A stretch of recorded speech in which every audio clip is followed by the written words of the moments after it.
Hi, and welcome back to Data 602 Advanced Programming Techniques. In this session, we're going to be covering Python native data structures. If you're already familiar with data structures like lists, dictionary, and tuples, then this is a video you can skip over. So let's get started. Let's first talk about what is a data structure. A data structure is a way to store and organize data that is more complex than the primitives. And what I mean by primitives here, I mean the basic variable types. We've seen that we can store simple data, int, floats, booleans, and strings and variables, but each variable can hold only one value at a time. What if the data we want to hold is more complex or more involved or has some structure around it? Let's say like a list of items or key value pairs. What do we do then?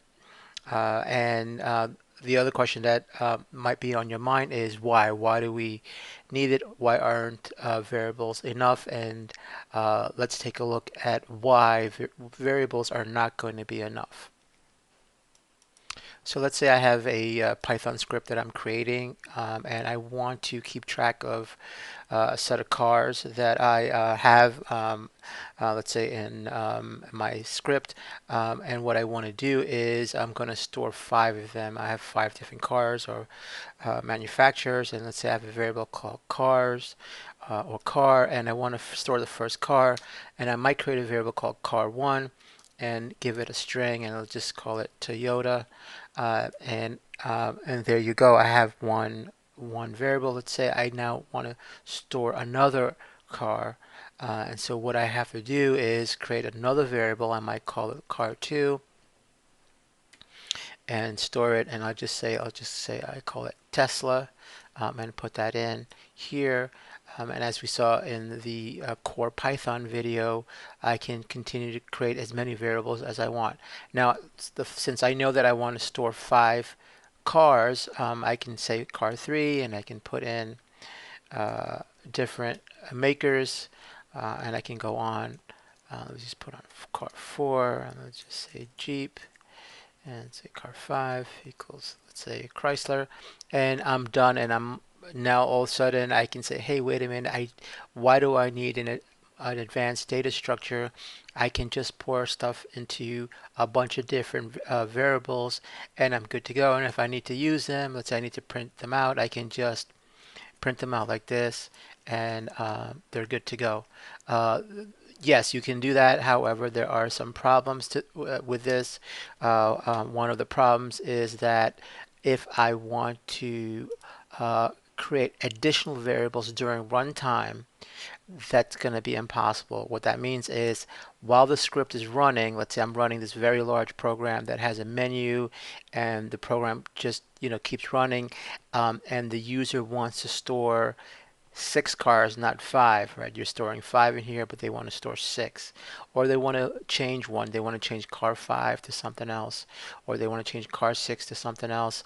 The variables, dealing with the variables directly can become cumbersome and difficult. So that's why we'll use another way to kind of store information that gives us a lot more flexibility and power in terms of storing data, and that's what data structures enable us to do. So there are some data structures that Python provides us that are kind of out of the box. These are data structures that you have as soon as you install Python. There's libraries that are included in the core Python when you install. They're free, as in free lunch, and they're native to the Python language, and you find them almost in any installation of Python. And these structures are called the lists, the dictionaries, and tuples. And so what we'll do for the rest of this session is examine these three types of data structures.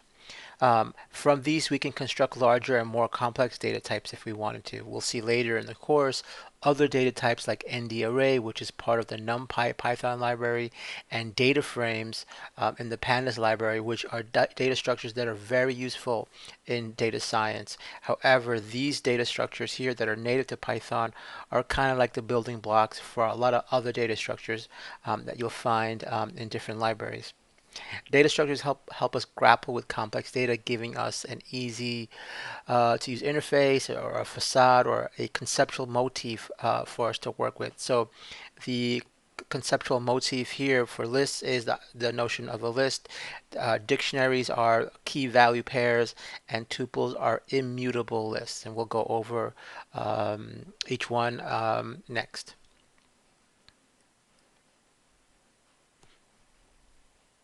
So what we'll do first is we'll start off by looking at lists.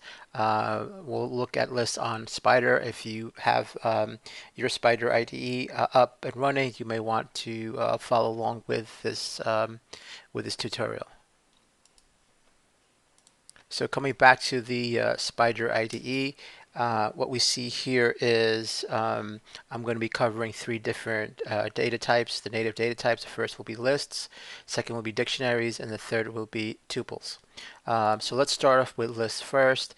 If you went through the Python core video, you already have been exposed to lists. If you remember, lists were things that were in brackets. And what we'll do here is demonstrate that. The first thing we'll do is actually we'll create a list and we'll call that list cars. And the list is demarcated by this block notation. And then we proceed to identify what items are part of that list. And so, for example, we can put in here Honda. We can put in Toyota. And we could say, want to put in a Mitsubishi, and I have three cars here, and I can print out cars, and when I hit execute, I see that the entire list prints out here. Now this is different from me having three variables.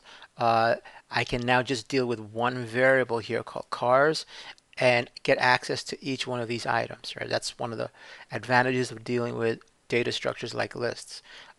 Whereas if I were using individual variables, if I had, let's say, maybe not cars, but let's say I had some other types of lists that I was creating, let's say a list of equities, then that list might be, let's say, 2,000 items long. Having 2,000 variables would just be difficult to manage. However, having a list with 2,000 items is not as difficult as having 2,000 variables.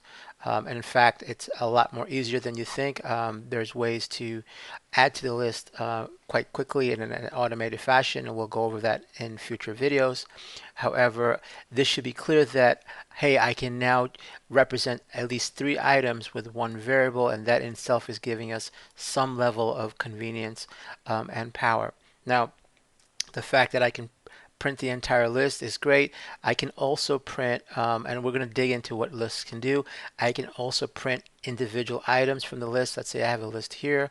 I can say, hey, I want to print whatever is the first item in the list. And the way that you do that is you use these square brackets. This is bracket notation, similar to arrays if you use other programming languages. And inside of these brackets, I specify the address of the item. Now, what is the address of this item here? Every list starts off with the address 0, and every subsequent item is one more than 0. So the address of this item is 0, the address of this item is 1, and the address of this last item here is going to be 2. So the last item is always going to be one less than the total number of items in here. So if I want to print out Honda, I can just specify its address, which we call the index number. I can specify the index number, and if I hit F5, I see that it produces Honda only here. I can change the address here and set it to 2, and remember that 2 is going to print out the third item because the index is what we call 0 based, meaning that it starts off with 0. I hit F5 and we see that it prints out Mitsubishi. Now we're adding the capabilities to this data structure. Not only can we assign one variable to multiple different items, I can access each item independently. And that's very powerful, as we'll see shortly. What I'm going to do next is I'm going to add a couple more items here and show you that I can actually specify a range. So let's say I want to print out a range of items. So I want to print out the first two items. So what I will do is type in 0, which means that's the first item when I want to print. And then I use the colon. The colon specifies a range, almost like what's in Excel. And then I put in the index for the last item, and I'm going to put in 2. Notice that I didn't put in 1, I put in 2 because this will be this much like the for loops. This is a an exclusive number, meaning that it will go only up to 1. So this is really saying, hey, I want item 0 and item 1. So I hit F5 and I'll see that item 0 and item 1 are produced here. Now, conversely, I can say, hey, I want to uh, go from 2 to like the last item. And let's say it's 4, and I hit this, and I see that I get the last item here. And so I can specify ranges, even if the range is pretty wide. I can specify what range of items I want to extract out of the list. It doesn't pull out of the list. The contents of the list does not change. So let's show you here. Even though I'm retrieving this information, the information is still stored within the cars variable. So you see that I'm pulling out these two, and however, if I print out the entire list, all of that is still intact. Now, let's say I do want to add more stuff, but I want to add more items programmatically. So when I creating the program, I put in 4 cars. As the program is running, it's engaging the user. There comes a use case where the user wants to add an additional car to the list here. They want to add more. Of course, they can't go into the code and add it. You want to be able to do it programmatically. You might have an input where you're asking the user for another car name, and you want to insert it into the list. And this is where you can use some of the functions that are associated with the list to accomplish that. So we'll use a function called append, and here I'm going to use this dot after the cars, which means that this function is specifically associated with this particular variable, and I'm going to use the function called append. And when I click that, I'm just going to add an item. Let's say I add Lamborghini, and I add that in. And now I want to print cars. I want to see what's changed. Let me just remove this, and I hit F5, and I see that Lamborghini has been added in. So now I can programmatically modify the size of this list, right? I can expand the size of this list. Now there are a couple other tricks that I can do with this list. Let's say I want to print out the first item through the second item, so I'll specify a 3, and I'll hit F5, and I'll see 0, 1, 2 print out. I can omit this 0 here because then the 0 is the default. So if I omit the 0, what that's telling Python is just assume that I want to start from 0 and just go all the way up to 3. And if I hit, which means it will go up to the index number 2. And if I hit F5, I'll see that it does exactly the same thing. I can also say, hey, I want to start from the item with the index number 2, which will be here, which will be Mitsubishi, and I want to go all the way to the end, wherever that end is. And if I hit F5, I'll see that it starts from the item with the index number 2, and it goes all the way to the end. If I append more, let's say I were to append another item, and let me just put here, let's put Bugatti. If I execute that, I see that it maintains this here, maintains the instruction to Python to print the entire list from the index number 2 all the way to the end, despite the fact that I've added another item to the list. If I add another item after I print it, obviously that item will not appear when I try to print it, because it's not part of the list at this point. It is afterwards. So let's say I put in here, let's put here Jeep, and I hit F5. We won't see here. Whoops. F5, we won't see Jeep here because Jeep has been appended afterwards. So this is a quick little shorthand that we can use. We can omit the 0. We can specify a particular item that we want to print. We can specify a range of items that we want to print. And if we omit from the left side, we're saying we want to start from 0. If we omit from the right side, we're stating where we want to start from, and the fact that we want to go till the end of the list and print all items. So that's how we can add stuff. I can also replace things. So let's say I want to print the item with the address number 2.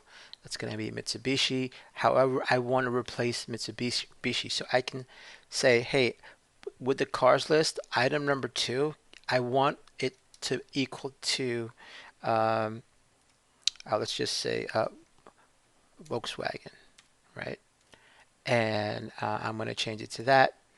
If I print it out, I see that it's actually changed, right? It's Volkswagen, and the list itself is changed. So if I want to print out the entire list, I will see here that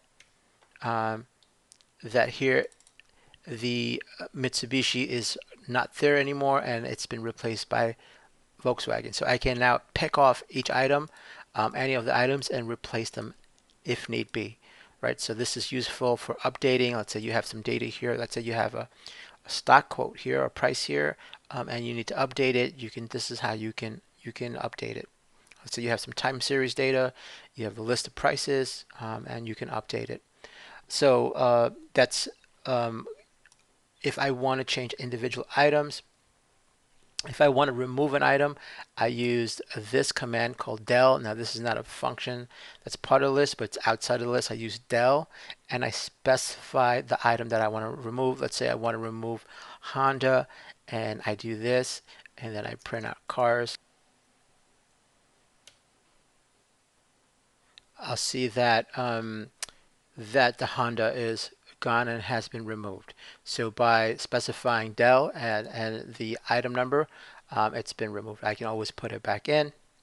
However, if I do put it in by appending it, I've actually moved it to the back. So if I put Honda back in and I print cars and I hit F5, we'll see that Honda was removed. It was originally set to be the first item with the index number 0.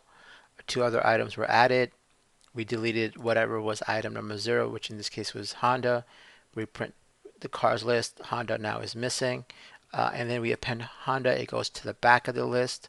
And then when we print the entire list, we see it here again, right here.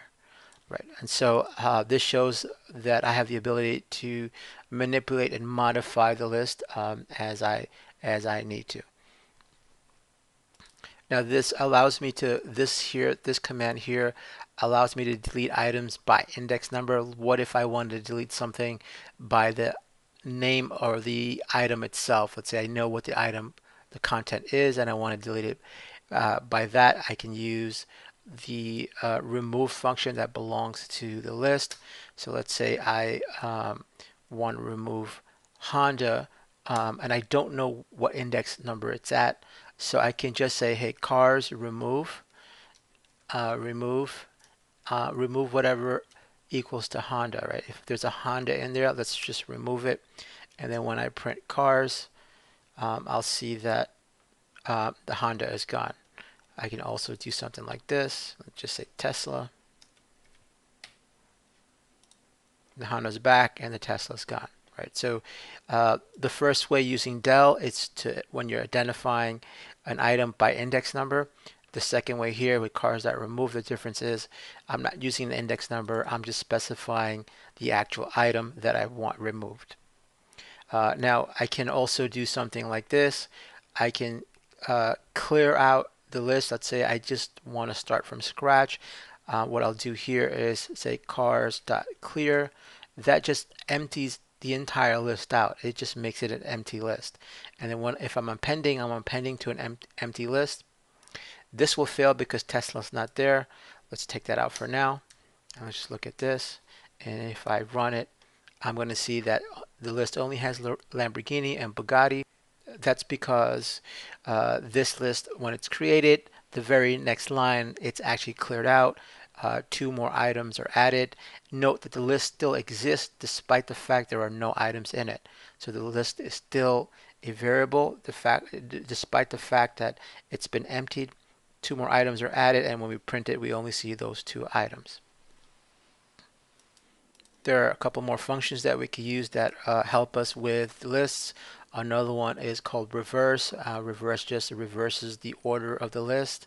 So let me just do this, and I think this should be fairly intuitive in terms of what it does. If I hit F5, I see that actually the order of the list has been reversed. Originally, the list is Honda, Toyota, Mitsubishi, Tesla, Lamborghini, Bugatti, and when I do reverse, the order is reversed. The Honda goes towards the back. It's kind of it's a flipped around, and then when I print it, I can see that it's actually been reversed. And this is useful if you're doing uh, certain types of trading and you're doing back testing, reversing some trades. The trade data might be useful, and when you're trying to validate some back testing algorithms. The other function that you can use is sort. Say I have a list and I want to sort it, and I hit F5. And there we go. This list is sorted. Imagine you had 5 variables. How would you be able to sort those variables? It would be potentially a nightmare. But with this list, there's an elegant and clean solution. You just call the sort function, and it's sorted in ascending order. You can say, well, I want it in descending, and what you do is just reverse it. So now you have both, and now it's in reversed. It's in descending order. So these functions here are helping you manage the lists. Now let's say I want to insert an item into the list, and I want to insert it not at the end like append does. So here I've been appending 2 items, and they append towards the end, but I want to insert the item somewhere in the middle. And what I can use is the insert function. So it's cars insert. And what I do is I specify the index number of where I want to push this item into. So let's say I want to push it into index item number 1. Everything at 1 will be shifted to the right. And I put in, let's say, Ford, and hit F5. And there you go. We see that in index item number 1, it was shifted to the right, which was Toyota. It's shifted to the right. And Ford is pushed into the middle. And this allows me to insert data or items in any different location. Now if I have another list, let's say I've got another list, let's just call this list more cars, and I've got more cars in here, and I'm going to add 2 more cars. Let's just say GM and Fiat. Now I want to combine these lists. Let's say I have 2 lists and I want to put them together. I can use cars dot extend, and then specify the list that I want to combine. And what's going to happen is whatever items are in this list will be added to the cars list. And when we execute, we'll see that GM and Fiat are added at the end. Now there's some helper functions that are that can help us with getting information about lists, which we might use. So I can, for example, if I want to know the length of a list, I can do something called len, and that's going to tell me the length of the list. So let's just say, let's just leave it like that. Let me just say I want to print out the length of the list, and this is going to be a function inside of a function. So I'm calling this len function inside of the print function, and I'm asking Python, tell me what is the number of items, or what are the number of items in this cars list, and it tells me that there are 8 items. I can also ask, let's say I change this list into numbers. Let's say I have a list of prices, and let's say it's 3, 7, 9, 11, 2, 1. I can ask Python to give me the max, whatever is the max in that list, which item has the max value. And we see here that it's 11. And we can do also the same for min. And this is going to give me the minimum value in that list. So I can also sum up the values in the list. I wanna combine them and add them all up. So let me just take this out and hit that, and this 33 here is the sum of all of the items in the list. Now, how do I iterate through lists? If you recall, we were using for loops before. There is a similar construct for lists. And what we do is we use the for, we specify a variable, and then we say in, and then we specify the name of the list. So you can say for C in cars. And every time the loop iterates, C will carry a value representing an item in the list in an iterative fashion. So when it first starts, it's going to carry Honda. The second go around, it's going to carry Toyota. The third go around, it's going to carry Mitsubishi, so on and so forth. So I can do something like this. Print C. Hit F5. Let me just clear this up a little. Hit F5. And we can see that the list prints this way. I can actually sort it, and you'll see the list print slightly different. And it's going to iterate through the list. This is useful if I want to process one item at a time. Use the for loop. I can also use the an if statement. If I can say, hey, is if Bugatti is in cars, we can say yes, yes it is, yes it is. And this syntax allows me to validate or verify or evaluate whether this item is within this list and perform certain code if that's true. And I hit F5 and we see that so yes it is. If I remove this and Bugatti is not going to be in there and hit F5, we see that yes it is, does not appear. So one last thing I do want to touch upon before moving past lists is the notion of having two-dimensional lists. Two-dimensional list is really basically a list within a list, and you can demonstrate that by showing this. Let's say I have a list called numbers, and as you know, if I want to have a list, I can have a list of items. This is a list of 3 items, and if I print that, there's nothing new there. However, what I can do with lists is also have lists within lists. So these items can, instead of being these values, can instead be a list themselves or itself. So I can have another list in here. Let's just say 1, 2, 3.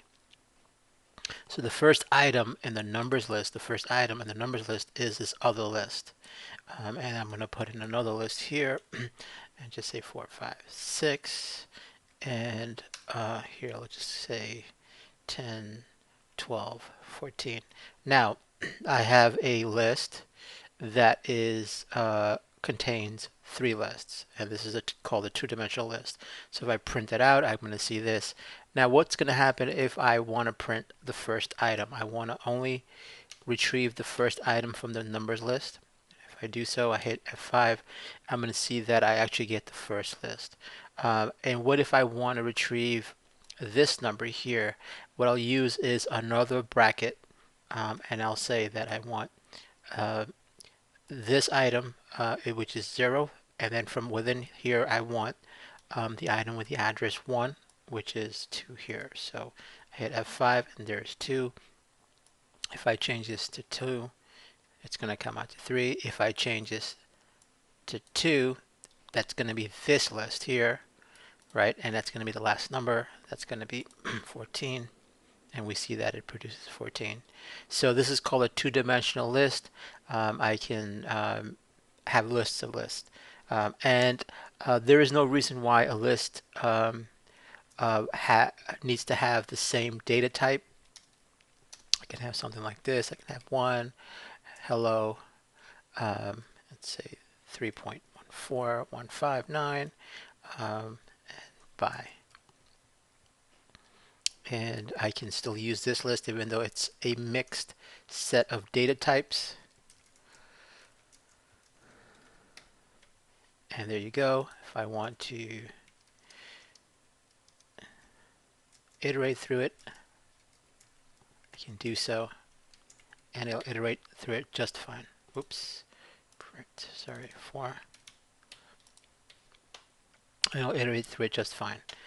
So that's lists for you, very powerful. You will be using lists quite a bit in your journey through the world of Python. The next thing that we'll look at is dictionaries. Dictionaries are a way to store key value pairs. They are quite common in many languages. Uh, you might know them as hash maps or hash tables or associative arrays. Um, so in Python, dictionaries are fairly straightforward. Let's take a look at how we use them. So just like lists with dictionaries, I'm going to specify a variable name. Let's say I have a variable called grades, and I want to specify a dictionary. And again, a dictionary is a set of key value pairs. So a key and then the value for that key. So in this case, let's say we want to track grades of people in a class. The way I would begin or identify that this is a dictionary, instead of using the square bracket, I'm not going to use that. I'm going to use these curly braces, and then specify the key value pair. So the first entity will be a key. Let's say I'm tracking grade, so that there is a person named Sally, and then I put in a colon. The colon here means that I want to associate the key, which is Sally, to a value. And let's say I put here a score of 99, and that is one key value pair. If I print grades, do that, F5, I'll see that it printed out. Now I can add multiple pairs of key values. Let's say I add another person. Let's say I add Greg, and Greg also has a 99. Let's say I've got George, and George is a bit of a goof off. He's getting a 58 out of 100, and that's my three key value pairs. And I hit F5, and I see that the three are there. That's great. Now, what do I do with this, right? The fact that it's all there, what do I do with it? I can access these key value pairs by mentioning the keys. So with grades, let's say I want the value for Greg, so I'm going to say, hey, with grades, I'm going to tell you to pass me back the value for Greg. So I'm going to specify the key, right? And I'm specifying the key, and Greg's score is 99. I want, let's say, George's score, and it comes up as 58. So this is like a dictionary in the sense that you're looking up for something, you find it, and then you find a value that's associated with it. And Python calls it dictionaries. Now, we can also do a couple other things. I can delete, just like I did with lists, I can delete it. So let's say I want to delete, I'm just going to delete George. He failed, and he's going to get booted out of school. And if I print grades, and I hit and see that George is gone. So you're going to have a lot of the capabilities similar to lists here. Now to sort through, to loop through a dictionary, I use the for loop. However, this time I'm going to be using two variables, one for the key and one for the value. So every time I iterate through a dictionary, I'm going to have the key placed in the k variable, and I'm going to have the value placed in the v variable. So if I say grades, and I'm going to specify I want the items,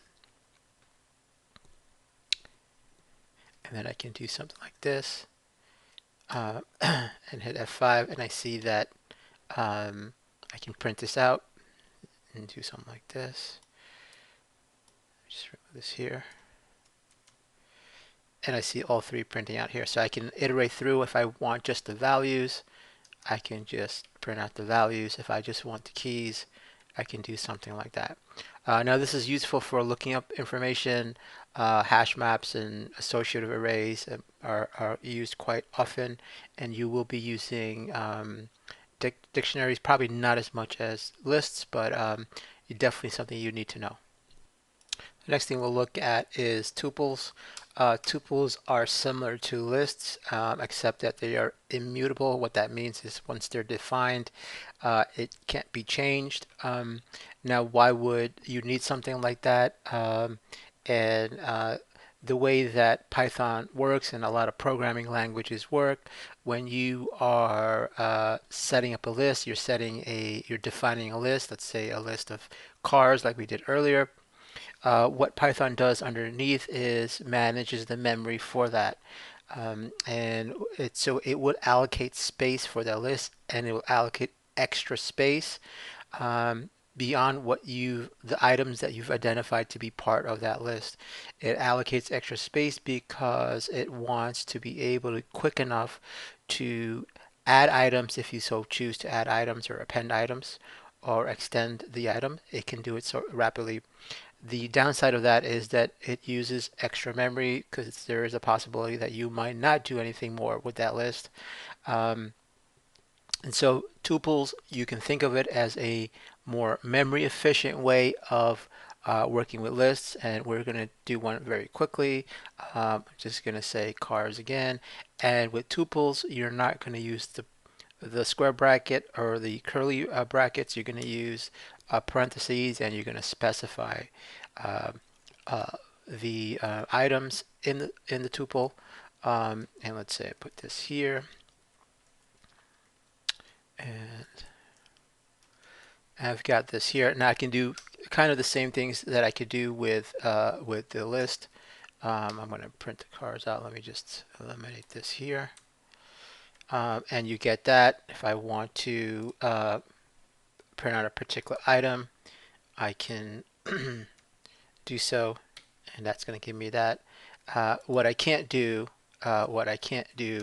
is I can't insert, right? So that insert function is not there, um, and that's because this tuple is immutable. And in the same way, I can't also uh, replace an item and set it to something else. So I can't do something like this cars 0, which is Hyundai. I want it to actually equal Tesla. This is not going to be possible. So I can't do that, right? So because it's immutable, nothing can be changed inside of it. I can still use the for, so I can say something like for C in cars and print C, right? That's still going to work. I'm still able to use that. Just print it again. I'm still able to use that, and I'm still able to use the some of the functions that are used to identify, let's say, the length. Let's say the length of cars. Um, Let me just print here.